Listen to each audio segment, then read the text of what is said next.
इस वीडियो में है कक्षा 9वीं का विषय गणित से पाठ 1 जिसका नाम है संख्या पद्धति। संख्या पद्धति का ये भाग 6 है। इस भाग में करेंगे एक्सरसाइज 1.5। एक्सरसाइज 1.5 में कुल 5 क्वेश्चन हैं। सभी के सभी क्वेश्चंस को बिल्कुल डिटेल में इसी वीडियो में सोल्व किया जाएगा। पार्ट 1 संख्या पद्धति के जो भी अन्य भाग हैं इन सभी को भी देख लेना है। सभी के लिंक आपको नीचे डिस्क्रिप्शन बॉक्स में दिए गए हैं। एक्सरसाइज 1.5 को शुरू करते हैं अगले पेज से। एक्सरसाइज 1.5 का सबसे पहला क्वेश्चन हमारे सामने है। इसमें दिया है बताइए नीचे दी गई संख्याओं में कौन कौन परिमेय हैं और कौन कौन अपरिमेय हैं। यहाँ पर जो भी हमें ये संख्याएं दी गई हैं इनमें से हमें बताना है कौन सी परिमेय है और कौन सी अपरिमेय है। परिमेय संख्याएं वो होती हैं जिनको p/q के रूप में लिखा जा सकता है और अपरिमेय संख्याओं को p/q के रूप में नहीं लिखा जा सकता। सो फर्स्ट पार्ट में हमें दिया है 2 घटा √5। 2 एक परिमेय संख्या होती है और √5 रूट के अंदर अभाज्य संख्या एक अपरिमेय संख्या होती है। परिमेय संख्या में से अपरिमेय संख्या को अगर हम घटाएंगे तो हमें मिलेगी अपरिमेय संख्या, यानी पहले पार्ट में जो हमारी ये संख्या है ये हो जाएगी अपरिमेय। तो यहाँ पर लिख देता हूँ अपरिमेय संख्या। पहले पार्ट में जो हमें ये संख्या दी गई है इसका उत्तर हो गया ये। आते हैं दूसरे पार्ट पर। इसमें हमें दिया है 3 जमा में √23 घटा में √23। सबसे पहले इस ब्रैकेट को हटाकर हल करेंगे। यहाँ पर हमारा 3 ऐसा का ऐसा जमा का निशान लगाएंगे, √23 आ जाएगा, इसके बाद घटा का √23 आ जाएगा। आप यहाँ पर देख सकते हो जमा का √23 घटा का √23। √23 में से √23 को घटा देंगे तो यहाँ पर कुछ भी नहीं बचेगा, 0 हो जाएगा। ये वाली संख्या बचेगी सिर्फ हमारी 3। उत्तर हमारा आएगा यहाँ पर इसको हल करने पर 3 को p/q के रूप में लिखा जा सकता है। देखो मैंने 3 लिखा, बटे में लगा दिया 1। किसी भी संख्या के नीचे हम 1 अपनी तरफ से रख सकते हैं। तो ये हमारी क्या हो जाएगी, परिमेय संख्या।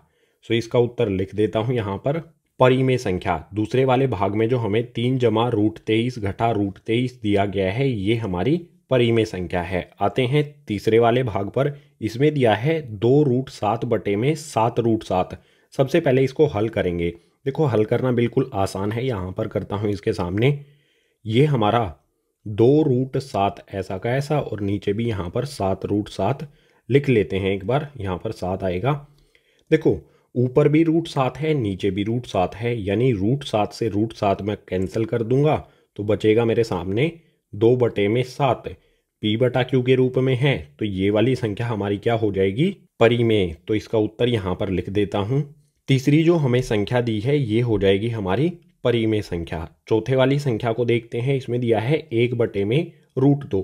एक हमारी परिमेय संख्या होती है। अगर हम 1 को भाग करेंगे √2 यानी कि अपरिमेय संख्या से, रूट के अंदर अभाज्य संख्या है, ऊपर परिमेय संख्या नीचे अपरिमेय संख्या, 1 को यहाँ पर भाग किया जाता है अपरिमेय संख्या से तो उत्तर क्या होगा हमारा, अपरिमेय संख्या। रूट के अंदर कोई भी अभाज्य संख्या है तो वो अपरिमेय होगी। तो इसका उत्तर हो जाएगा, यहाँ पर लिख देता हूँ अपरिमेय संख्या। चौथे वाले भाग का उत्तर हो गया ये। अब आते हैं पांचवी संख्या 2 पाई पर। आपको बताया गया था पाई क्या होती है, एक अपरिमेय संख्या। अगर परिमेय संख्या गुना में अपरिमेय संख्या हो तो रिजल्ट में हमें मिलती है अपरिमेय संख्या, यानी कि 2 पाई ये हो जाएगी हमारी अपरिमेय संख्या। यहाँ पर लिख देता हूँ उत्तर 2 पाई ये हो जाएगी हमारी अपरिमेय संख्या।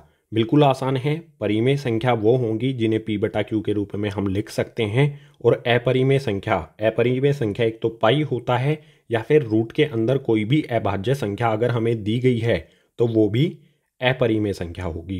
क्वेश्चन नंबर 1 की सभी संख्याओं को हमने यहाँ पर बता दिया है कौन सी परिमेय है और कौन सी अपरिमेय है। क्वेश्चन नंबर 1 हो गया कंप्लीट। अब क्वेश्चन नंबर 2 को देखते हैं नेक्स्ट पेज पर। क्वेश्चन नंबर 2 इसमें दिया है निम्नलिखित व्यंजकों में से प्रत्येक को हल कीजिए। क्वेश्चन नंबर 2 में हमें इस प्रकार से व्यंजक दिए गए हैं, इन सभी को हमें हल करना है। सो फर्स्ट पार्ट में हमें दिया है 3 जमा √3 2 जमा √2। इसको किस प्रकार से हल करेंगे, क्या ये किसी फॉर्मूले के रूप में है, कोई फॉर्मूला इस पे लगाया जा सकता है, बिल्कुल नहीं। तो कैसे हल करना है, सबसे पहले इसको यहाँ पर मैं लिख लेता हूँ 3 जमा में √3 ब्रैकेट लगा देता हूँ। उसके बाद इससे आगे 2 जमा में √2 ऐसा का ऐसे मैंने यहाँ पर लिख लिया। अब देखो हल करना बिल्कुल आसान है। पहले वाले ब्रैकेट की पहली संख्या लेंगे, इस संख्या को मैं दूसरे वाले ब्रैकेट के पहली संख्या और दूसरी संख्या से गुना करूँगा। 3 को पहले मैं 2 से गुना करूँगा, सो यहाँ पर लिखते हैं, इसे हल करते हैं। 3 को 2 से गुना करूँगा तो हो जाएगा 3 दूनी 6। इसके बाद इसी 3 को दूसरे वाले ब्रैकेट की दूसरी संख्या यानी कि √2 से गुना करूँगा।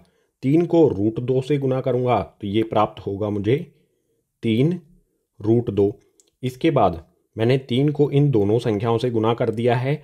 अब √3 को इस 2 से गुना करूँगा।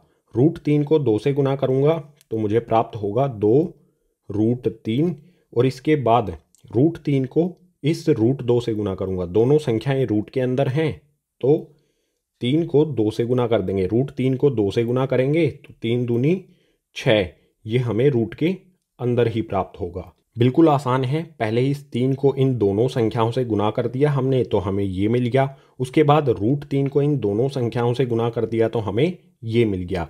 यही हो जाएगा हमारे फर्स्ट वाले इस व्यंजक का हल। यही हो जाएगा फर्स्ट वाले पार्ट का उत्तर। आते हैं सेकंड पार्ट पर। इसमें दिया है 3 जमा √3, 3 घटा √3। क्या किसी ये फॉर्मूले के रूप में है? बिल्कुल ये फॉर्मूले के रूप में है। कौन से फॉर्मूले के?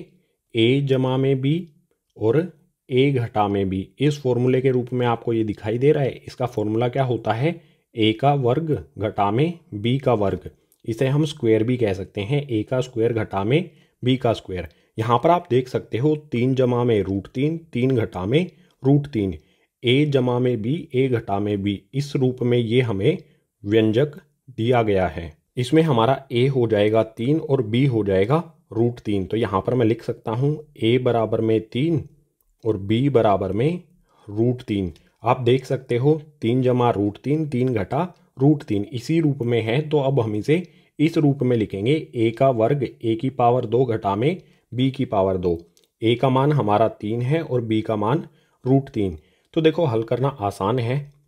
a का स्क्वायर करना है हमें, a का स्क्वायर करना है। a का मान है 3 तो यहाँ पर मैंने लिखा 3 और इसका कर दिया स्क्वायर। इसके बाद घटा का निशान लगाऊंगा, ये आया घटा का निशान। और उसके बाद है b का वर्ग यानी कि b का स्क्वायर। b का मान है √3 तो यहाँ पर मैंने लिखा √3 और इसका कर दिया मैंने स्क्वायर। ब्रैकेट लगा के करेंगे। अब इसको हल कर लेंगे तो यहाँ पर हमारा क्या आएगा? 3 का स्क्वायर। 3 का स्क्वायर क्या होता है? 3 गुना में 3 जो हो जाएगा हमारा यहाँ पर 9। इसके बाद यहाँ पर √3 का स्क्वायर है। इस स्क्वायर से रूट कट जाएगा और हमें मिलेगा 3। ये वाला घटा का निशान ऐसा का ऐसा लगा दिया। स्क्वायर से रूट कट गया तो बचेगा यहाँ पर 3। 9 में से 3 को घटाएंगे, 9 में से 3 को घटाएंगे तो हमें मिलेगा 6। सो दूसरे पार्ट में जो हमें ये व्यंजक दिया गया है इस पे हम ये फॉर्मूला लगा के इसे हल कर लेंगे तो उत्तर में हमें मिलेगा 6। क्वेश्चन नंबर 2 में और 2 व्यंजक दिए गए हैं, तीसरा और चौथा उसको देख लेते हैं नेक्स्ट पेज पर। क्वेश्चन नंबर 2 के तीसरे पार्ट में हमें व्यंजक दिया है √5 जमा में √2 का होल स्क्वायर। यहाँ पर देखो ब्रैकेट पे स्क्वायर लगा रखा है, वर्ग लगा रखा है। तो ये फॉर्मूले के रूप में है। कौन से फॉर्मूले के रूप में? a जमा में b का वर्ग यानी कि होल स्क्वायर। और इसका फॉर्मूला क्या होता है? a स्क्वायर प्लस में 2ab प्लस में b स्क्वायर। सो इस पे हम ये फॉर्मूला लगा देंगे और हल कर लेंगे। a यहाँ पर हमारा √5 है और b हमारा √2 है। तो अब हम इसे इस रूप में लिख देंगे, हमारा उत्तर आ जाएगा। देखो सबसे पहले यहाँ पर किया गया है a का स्क्वायर यानी कि a का वर्ग। a हमारा √5 है तो यहाँ पर मैं लिखता हूँ √5, इसका मैं कर देता हूँ स्क्वायर यानी कि वर्ग। इसके बाद जमा का निशान लगाता हूँ, जमा का निशान लगाया। जमा के निशान के बाद है 2, 2 मैंने लिख लिया। 2 के साथ में a और b गुना में है। a हमारा √5, b हमारा √2। सो ये गुना हो जाएगा। यहाँ पर लिखता हूँ मैं √5, उसके बाद √2 और उसके आखिरी में ये हमारा हो गया पूरा। उसके आखिरी में है b का वर्ग। b हमारा √2 है तो यहाँ पर जमा का निशान लगाया, b का मान रखा √2 और इसका कर दिया मैंने वर्ग। अब इसे हल कर लेंगे। देखो सबसे पहले इस स्क्वायर से रूट कट जाएगा। स्क्वायर से रूट कटने पर बचेगा हमारा 5। जमा का निशान लगाएंगे, 2 हमारा ऐसा का ऐसा आ जाएगा। √5 को √2 से गुना करेंगे, दोनों संख्याएं रूट के अंदर हैं तो रूट हमारा ऐसा का ऐसा रहेगा, और 5 को 2 से गुना करने पर आ जाएगा 5 दूनी 10। इसके बाद जमा का निशान लगाएंगे। यहाँ पर क्या होगा, स्क्वायर से रूट कट जाएगा, ये स्क्वायर से रूट कटने पर हमें प्राप्त हो जाएगा 2। अब देखो 5 और 2 रूट से बाहर निकल गए हैं तो इनको जमा कर सकते हैं, 5 जमा में 2 ये हो जाएगा हमारा 7। इसके अलावा बचा क्या हमारा 2√10, तो ये जमा का 2√10 ऐसा का ऐसा आ जाएगा, यही हो जाएगा हमारा उत्तर इस व्यंजक का हल। इस व्यंजक को हल करने पर हमें उत्तर में मिलेगा 7 जमा में 2√10। सो थर्ड पार्ट का उत्तर हो गया हमारा ये। अब फोर्थ पार्ट को देखो, इसमें दिया है 5 घटा में √2, 5 जमा में √2। ये किस फॉर्मूले के रूप में है, a घटा में b और a जमा में b। इसका फॉर्मूला क्या होता है, a का वर्ग घटा में b का वर्ग, यानी कि a² घटा में b²। सो इस रूप में हम इसे लिख देंगे। सबसे पहले इसको ऐसा का ऐसा यहाँ पर लिख लेता हूँ, 5 घटा में √2, उसके बाद 5 जमा में √2। देखो यहाँ पर आसान है बिल्कुल, a हमारा 5 है और b हमारा √2 है, ठीक है। a घटा में b, a जमा में b, a घटा में b, a जमा में b। a हमारा 5, b हमारा √2। तो a का वर्ग करना है सबसे पहले हमें, यानी कि ये 5 है, इसका हम वर्ग करेंगे यानी स्क्वायर करेंगे। उसके बाद घटा का निशान लगाएंगे, यह आ गया हमारा घटा का निशान। उसके बाद है b का वर्ग, b हमारा 2 है, 2 का करेंगे √2 है तो इसका करेंगे यहाँ पर वर्ग। अब इसे हल कर लेंगे, 5 का स्क्वायर 5 का वर्ग यानी कि 5 गुना में 5, ये हो जाएगा 25। इसके बाद स्क्वायर से रूट कैंसिल हो जाता है, आपको पता है स्क्वायर से रूट कैंसिल होने पर बचेगा 2। 25 में से 2 को घटाएंगे तो हमारे चौथे वाले भाग का उत्तर आ जाएगा 23। सो सभी व्यंजकों को हमने सोल्व कर लिया है और चौथे व्यंजक को इसको हल करने पर हमें उत्तर मिल गया 23। इसी के साथ क्वेश्चन नंबर 2 हो गया कंप्लीट। अब क्वेश्चन नंबर 3 को करते हैं नेक्स्ट पेज पर। क्वेश्चन नंबर 3 इसमें दिया है, आपको याद होगा कि पाई को एक वृत्त की परिधि और उसके व्यास के अनुपात से परिभाषित किया जाता है, अर्थात पाई बराबर c/d है। यह इस तथ्य का अंतर विरोध करता हुआ प्रतीत होता है कि पाई अपरिमेय है। इस विरोध का निराकरण आप किस प्रकार करेंगे। पाई का मान क्या होता है, वृत्त की परिधि बटे में वृत्त का व्यास, यानी कि पाई बराबर में c/d। c यहाँ पर वृत्त की परिधि है और d यहाँ पर वृत्त का व्यास है। तो हल प्रारंभ होता है यहाँ से। मान लीजिए हमारा ये एक वृत्त है, इस वृत्त की परिधि यानी कि चारों ओर का माप ये c है और इस वृत्त का ये व्यास जो है ये d है। तो पाई किसके बराबर होगा, पाई बराबर होता है वृत्त की परिधि यानी कि c बटे में वृत्त का व्यास यानी कि d के बराबर। अगर पाई बराबर c/d है तो हमारे सामने एक अंतर विरोध आता है। पाई अपरिमेय संख्या है और c/d ये p/q के रूप में है, तो कोई भी अपरिमेय संख्या कैसे बराबर हो सकती है ऐसी संख्या के जो p/q के रूप में हो। ये जो अंतर विरोध हमें यहाँ पर प्रतीत हो रहा है, इसका निराकरण हमें करना है। कैसे करेंगे, बिल्कुल आसान है। देखो पाई अपरिमेय संख्या है, ये बराबर है c/d के। कोई संख्या हमें p/q के रूप में दी हो, वो कब बराबर होती है अपरिमेय संख्या के, कि c और d में से कोई भी यहाँ पर एक अपरिमेय संख्या है। अगर c अपरिमेय संख्या है, d परिमेय संख्या है, तो भी ये अपरिमेय संख्या होगी। अगर c परिमेय है, d अपरिमेय है, तो भी ये अपरिमेय होगी। अब आप कहोगे कि पाई बराबर में 22/7 होता है, इसमें ऊपर और नीचे कोई सी भी संख्या अपरिमेय नहीं है। 22 और 7 दोनों परिमेय संख्या हैं।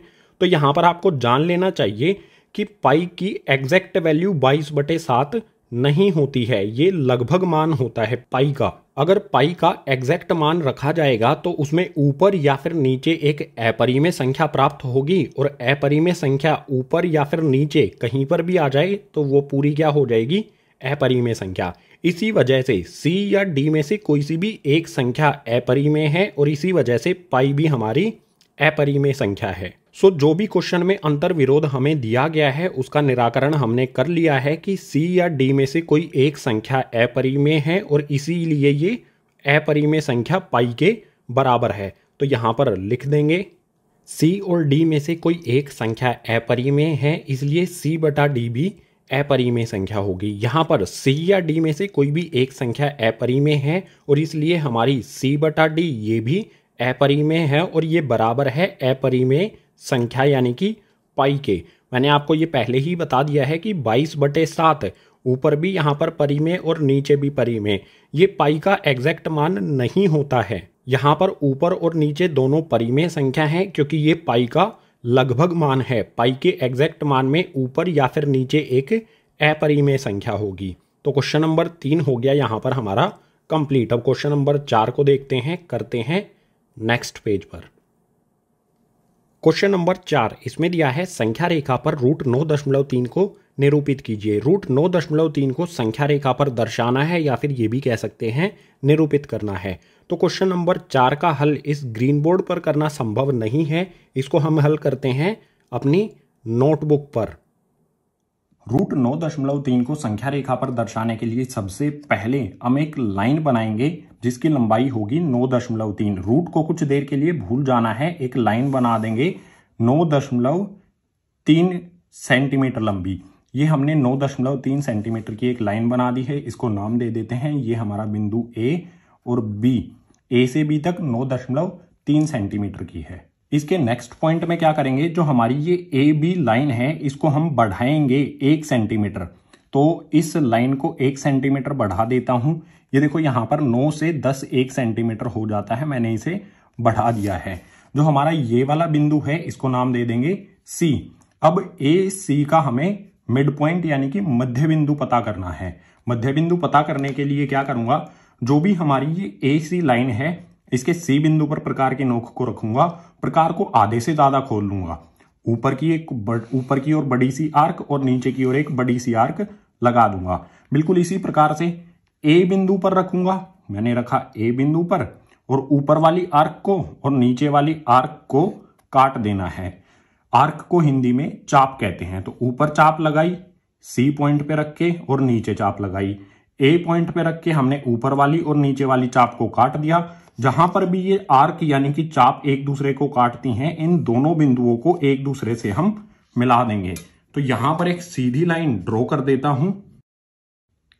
यहां पर इन दोनों रेखाओं को मैं इस तरह से मिला देता हूं। दोनों चाप जो बिंदु हैं यहां पर और यहां पर, इन दोनों को मिला दिया। तो ये हमारा बिंदु हो गया जहां पर ये एक दूसरे को ए सी वाली लाइन और ये वाली लाइन काटती है ओ। यही ए सी का मध्य बिंदु होगा। अब इस मध्य बिंदु पर हमें प्रकार रखना है, मिड पॉइंट होगा ये। इस पे हमने प्रकार रखा, इसे हम प्रकार को ए तक खोल लेंगे। देखो यहां पर मैंने ए तक इसे खोल दिया है। अगर हम इस तरफ देखेंगे तो ये हमारा यहां पर सी तक खुला हुआ है। अब क्या करेंगे, एक अर्धवृत्त बना देंगे इस प्रकार से, ए से लेके सी बिंदु तक। ये मैंने बना दिया अर्धवृत्त। अब जो हमारा बिंदु बी था, इस बिंदु बी से हम एक लाइन ड्रॉ करेंगे 90 डिग्री का एंगल बनाते हुए। तो उसके लिए जरूरत होगी हमें डी वाले स्केल की। ये हमारा बी बिंदु है, यहां पर मैं 90 डिग्री का एंगल बनाऊंगा। तो ये मैंने डी वाला स्केल रखा, 90 डिग्री के एंगल का निशान लगाया और इस 90 डिग्री का जो एंगल बनेगा, इस लाइन को मुझे सिर्फ इस बड़ी वाली चाप तक बढ़ाना है, पूरा ऊपर तक नहीं करना है। तो यहां पर बी से 90 के पॉइंट को मैंने यहां पर मिला लिया है, ये वाला 90 का पॉइंट, और इसे इस तरह से आगे बढ़ा दूंगा सिर्फ यहां तक। जहां पर ये बड़ी वाली चाप है सिर्फ यहां तक मैं इसे बढ़ाऊंगा। इस बिंदु को नाम दे देते हैं कुछ भी हमारा, चलो इसे नाम दे देते हैं एम। इसके बाद जो हमारी ये ए सी लाइन है इसको आगे की तरफ बढ़ा देंगे। इसे हम आगे की तरफ बढ़ा देंगे, कोई इसमें हमें वो नहीं करना है कि कितना बढ़ाना है, जितना बढ़ा सकते हैं उतना हमने इसे आगे बढ़ा दिया है। अब क्या करूंगा, बी बिंदु पर मैं प्रकार को रखूंगा। ये मैंने बी बिंदु पर रखा और इसे खोल लूंगा मैं एम बिंदु तक, जहां पर भी ये इस आर्क को टच करता है। और इसके बाद इस तरह से एक आर्क लगा दूंगा जो कि इस लाइन को यहां पर टच करेगी। इस पॉइंट को नाम दे देते हैं पॉइंट ई। अब जो हमारी बी ई लाइन बनेगी, इस बिंदु से इस बिंदु तक जो लाइन है वो है हमारी √9.3। तो यहां पर लिख देता हूं बी ई बराबर में √9.3। यही हमें दर्शाना था। बी ई ये भी 9.3 है और BM ये वाली लाइन भी हमारी √9.3 है। ये दोनों बराबर हैं, BE बराबर BM। हमें क्या करना था, रेखा पर दर्शाना था, तो BE बराबर हो गया हमारा √9.3। यही हमें इसमें दर्शाना था, बना के हमने यहां पर दर्शा दिया है।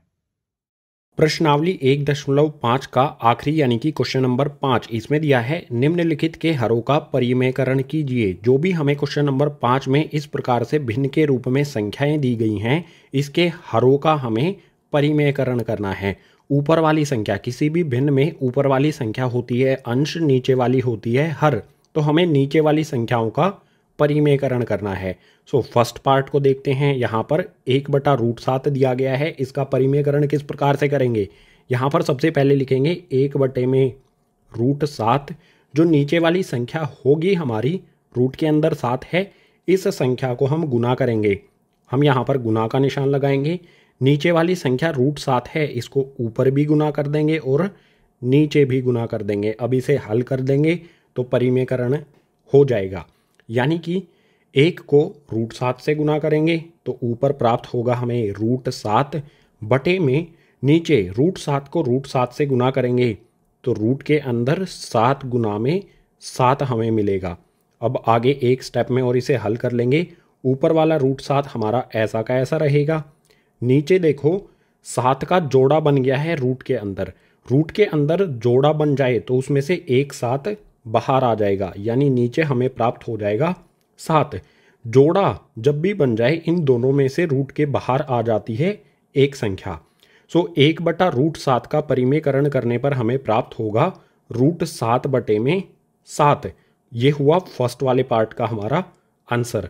अब सेकंड पार्ट को यहाँ पर देखो, इसमें दिया है 1/√7 घटा में √6। इसका हल करते हैं। एक हमारा ऐसा का ऐसा रहेगा, इसके नीचे वाली संख्या भी हमारी √7 घटा में √6 ऐसी की ऐसी रहेगी। गुना का निशान लगाएंगे।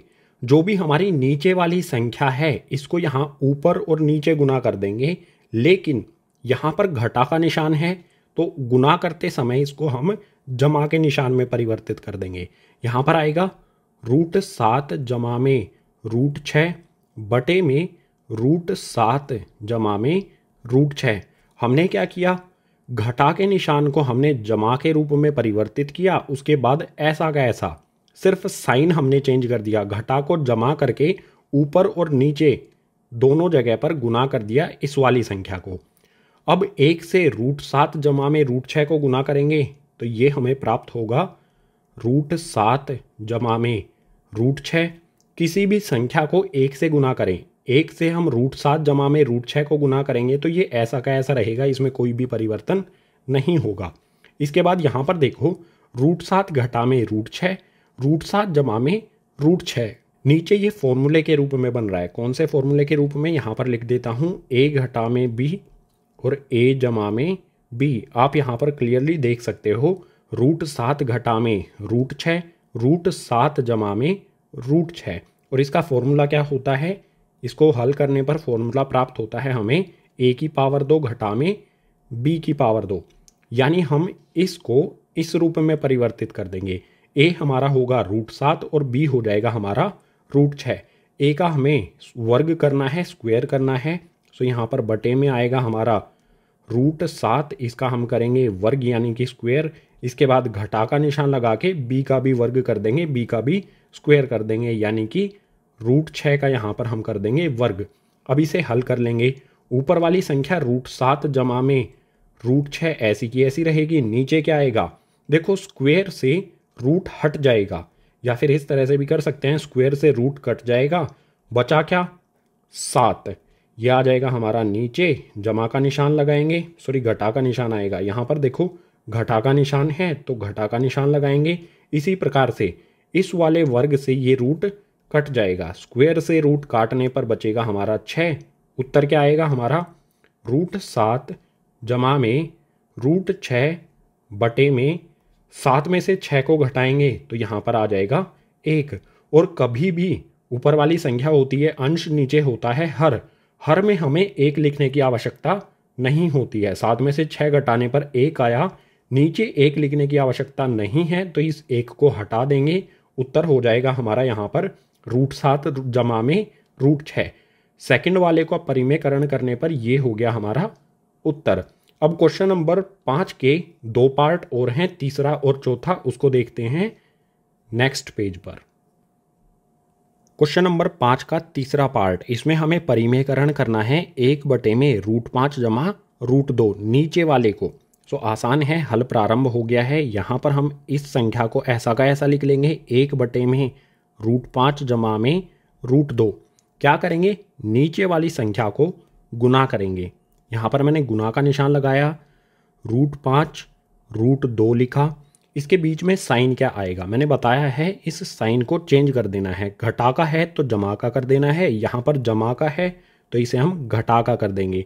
नीचे भी इसी तरह से √5 घटा में √2। अब इसे हल कर लो, आसान है बिल्कुल। 1 को √5 घटा √2 से गुना करेंगे तो कोई बदलाव नहीं आएगा, √5 घटा में √2 ही रहेगा। और इसके नीचे क्या आएगा, देखो यहाँ पर फिर से ये फॉर्मूले के रूप में हो गया है a जमा में b, a घटा में b। और इसका फॉर्मूला क्या होता है, a² a⁻2 घटा में b की पावर 2। a हमारा √5, b हमारा √2। फॉर्मूला भी लिख देता हूँ आपके लिए। यहाँ पर फॉर्मूला किस रूप में है, ये a जमा में b और a घटा में b के रूप में है। इसका फॉर्मूला क्या होता है, a⁻2 घटा में b की पावर 2 यानी कि a² - b²। सो इस रूप में हमें लिखना है। a हमारा √5 है तो यहाँ पर लिखा मैंने √5, इसका करेंगे वर्ग यानी कि स्क्वायर, घटा का निशान लगाएंगे। b हमारा √2 है तो यहाँ पर मैंने लिखा √2, इसका भी स्क्वायर करेंगे यानी कि वर्ग। अब इसे हल कर लेंगे, आसान है हल करना। ऊपर वाली संख्या हमारी ऐसी की ऐसी रहेगी, √5 घटा में √2, और यहाँ पर इस वर्ग से रूट कैंसिल हो जाएगा, बचेगा क्या हमारा रूट कैंसिल हो गया ना, इस वर्ग से √5 कैंसिल हो गया तो आ जाएगा 5। उसके बाद घटा का निशान ऐसा का ऐसा रहेगा और यहाँ पर भी वर्ग से रूट कैंसिल हो जाएगा तो बचेगा हमारा 2। उत्तर क्या होगा हमारा, √5 घटा में √2 बटे में 5 में से 2 को घटाएंगे तो आ जाएगा 3। सो तीसरे पार्ट में जो हमें ये संख्या दी गई है इसका परिमेयकरण करने पर हमें प्राप्त होगा √5 घटा में √2 बटे में 3। अब आ जाते हैं चौथे यानी कि आखिरी भाग पर। इसमें हमें संख्या दी है 1 बटे में √7 घटा में 2। इसको भी हल कर लेते हैं, इसका भी परिमेयकरण कर देते हैं। तो यहाँ पर मैंने इस संख्या को ऐसा का ऐसा लिख लिया, 1 बटे में √7 घटा में 2, गुना का निशान लगाऊंगा। यहाँ पर आएगा √7 जमा में 2 बटे में √7 जमा में 2। हमने क्या किया, घटा का निशान है तो जमा का करके ऊपर और नीचे इसी नीचे वाली संख्या को यहाँ पर गुना कर दिया।